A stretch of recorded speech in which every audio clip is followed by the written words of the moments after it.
Good morning ninth class.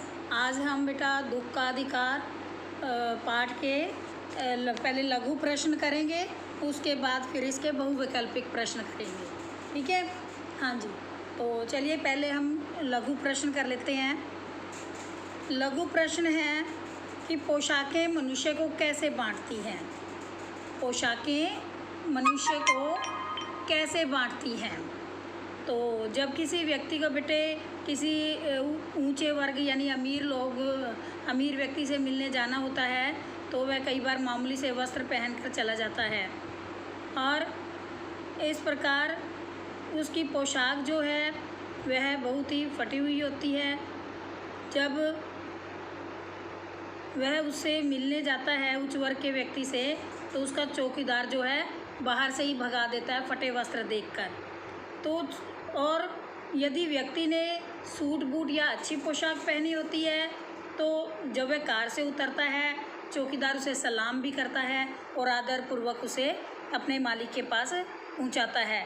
तो इस प्रकार से ये जो पोशाकें हैं ये बंद दरवाजे खोल देती हैं, ये व्यक्ति को बांट देती हैं। समझ आ गया आपको कि अच्छी पोशाक से उसको दूर से ही भगा दिया जाता है और जब गंदी पोशाक पहनी होती है, फटी पहनी होती है तो उसे दूर से ही भगा दिया जाता है और अच्छी पोशाक पहनी होती है तो उसे चौकीदार भी सलाम करता है। ये होता है बेटा पोशाक का रूप। नेक्स्ट क्वेश्चन है, पोशाकें बंधन कब और कैसे बन जाती हैं। पोशाकें जब बंधन तब बनती हैं बेटा जब वे दो असमान व्यक्ति आपस में मिलना चाहते हैं और यही सेम आंसर है बेटा इसमें भी कि अच्छी पोशाक पहनने वाले व्यक्ति से मिलने दिया जाता है और जो बेकार पोशाक पहने होता है उसको मिलने नहीं दिया जाता। जैसे कि अच्छी पोशाक पहनने वाला जो उच्च वर्ग का व्यक्ति होता है वह फुटपाथ पर बैठी हुई गरीब महिला को दुख सुख की भी नहीं पूछ सकता क्योंकि वह गरीब होती है, उसके वे कपड़े फटे होते हैं, फटे हाल में होते हैं। तो वह यह सोचकर पीछे हट जाता है कि दुनिया के लोग क्या कहेंगे। तो लेखक किन परिस्थितियों की ओर संकेत कर रहा है।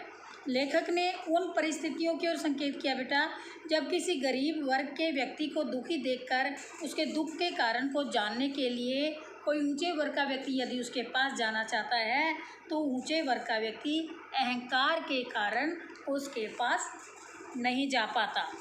नेक्स्ट क्वेश्चन है, लेखक व्यथित क्यों हो गया था, यानी लेखक दुखी क्यों हो गया था।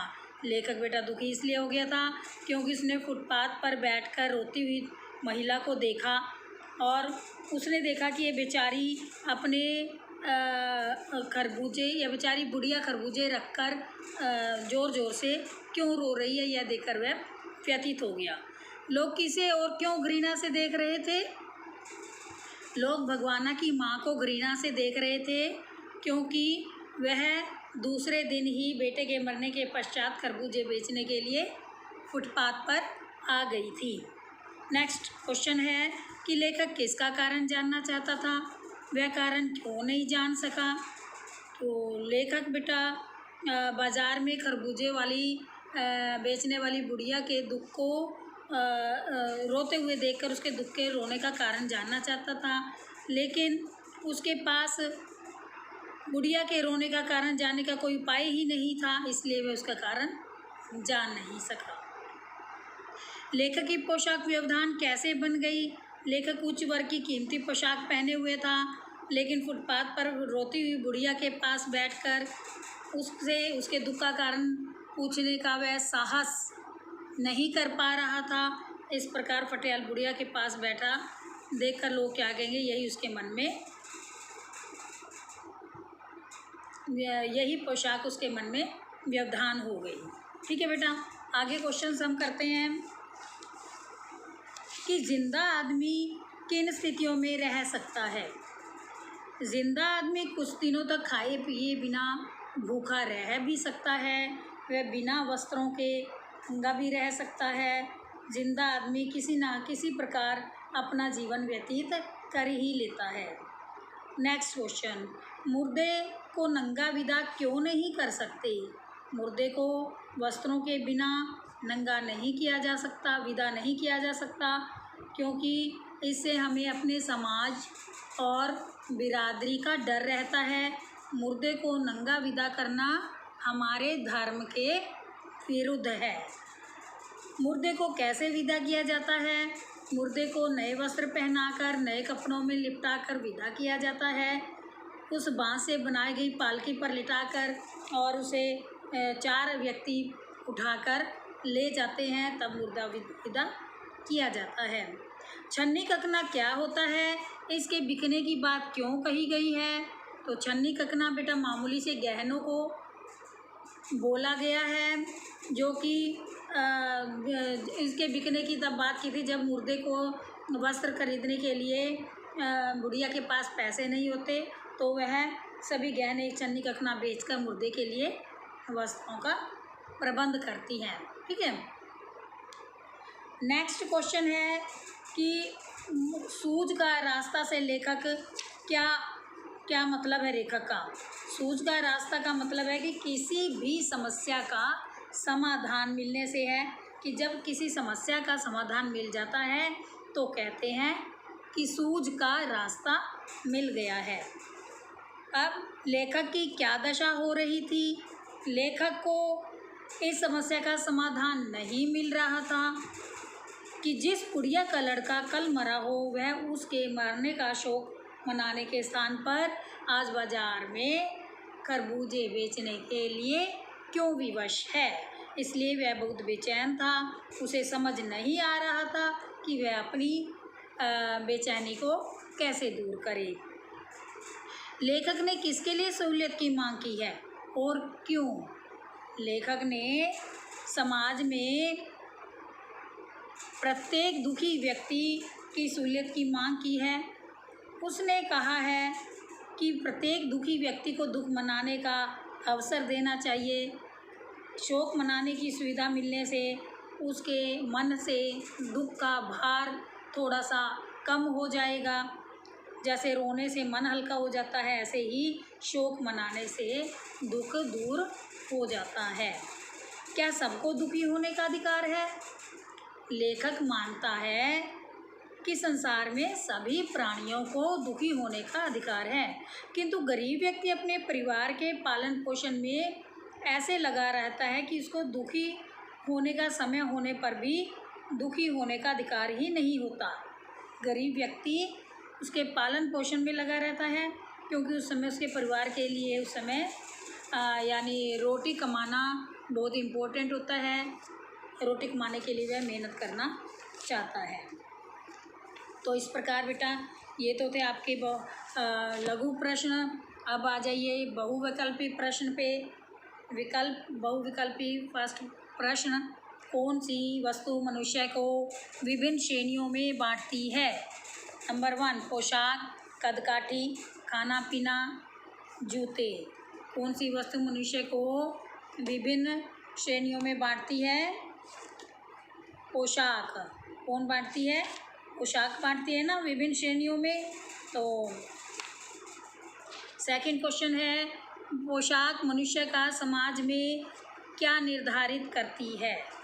फिर से सुन लीजिए, पोशाक मनुष्य का समाज में क्या निर्धारित करती है? अधिकार और कर्जा, अधिकार और दर्जा, रूप और दर्जा, रंग और दर्जा। क्या करती है? अधिकार और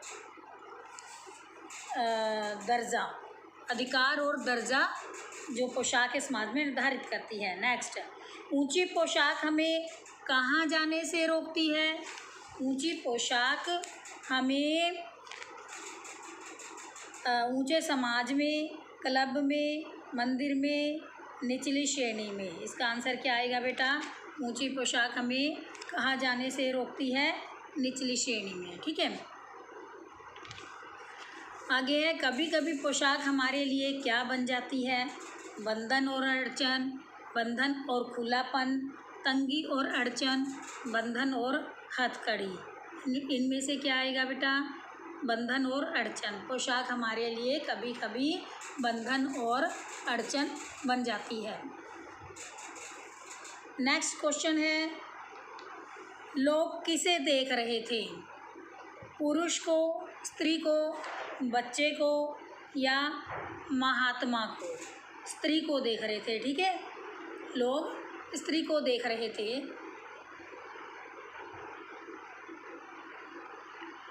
स्त्री क्या कर रही थी? रो रही थी, हंस रही थी, बातें कर रही थी, चुप थी?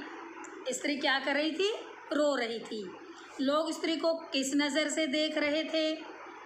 प्यार से, ममता की, घृणा की, करुणा की? किससे देख रहे थे? घृणा की। इसमें आंसर आएगा घृणा की। नेक्स्ट क्वेश्चन है, स्त्री का रोना देखकर लेखक का मन कैसा हो गया? प्रसन्न हो गया, चिंतित हो गया, घृणित हो गया या व्यथित हो गया? क्या आएगा इसमें?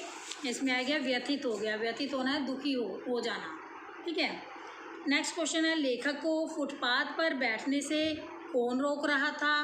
पोशाक, पत्नी, बच्चे या समाज? कौन रोक रहा था?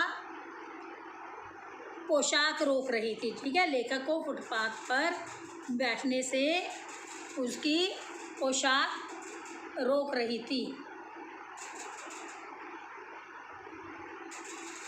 क्वेश्चन नेक्स्ट, ये जीवित व्यक्ति नंगा रह सकता है? इसके लिए ऑप्शन है हाँ, नहीं, पता नहीं, तीनों में से कोई भी नहीं। इसमें आएगा नहीं। मुर्दा व्यक्ति को कैसे विदा किया जाता है? कपड़ा उतार कर, कपड़ा ढककर, फूल चढ़ाकर, पैसा चढ़ाकर? कपड़ा ढककर। कपड़ा किसकी दुकान से मिलता है? पंसारी की दुकान से, हलवाई से, बजाज की दुकान से, डॉक्टर से? किससे मिलता है? बजाज की दुकान से। नेक्स्ट है, कभी कभी मृत व्यक्ति के लिए कपड़ा खरीदने पर क्या बिक जाता है? माँ के गले के गहने, माँ के कीमती वस्त्र, माँ की कीमती वस्तुएं, माँ के हाथ के छन्नी, कखना? इसमें आएगा सबसे लास्ट वाला ऑप्शन, माँ के हाथ के छन्नी, कखना। नेक्स्ट क्वेश्चन, जब मन बेचैन होता है तब व्यक्ति कैसे चलता है? जब मन बेचैन होता है, धीरे धीरे, तेजी से, मस्ती से, नाचते हुए? जब मन बेचैन होता है तो व्यक्ति तेजी से चलता है।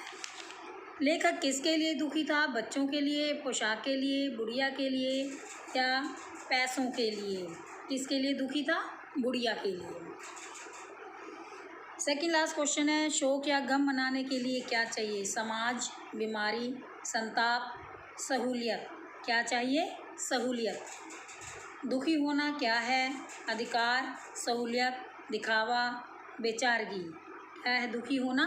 एक अधिकार है। दुखी होना एक अधिकार है। लास्ट क्वेश्चन है, लेखक दुखी हालत में कैसे चल रहा था? फल खाते हुए, लोगों को देखते हुए, ठोकरें खाते हुए या गीत गाते हुए? वह दुखी था इसलिए वह ठोकरें खाते हुए देख रहा था। तो ये तो हुए बेटा इस पाठ के बहुविकल्पिक प्रश्न। कल हम रहीम के दोहे के पाठ के लघु प्रश्न और बहुविकल्पिक प्रश्न करेंगे। तब तक के लिए धन्यवाद।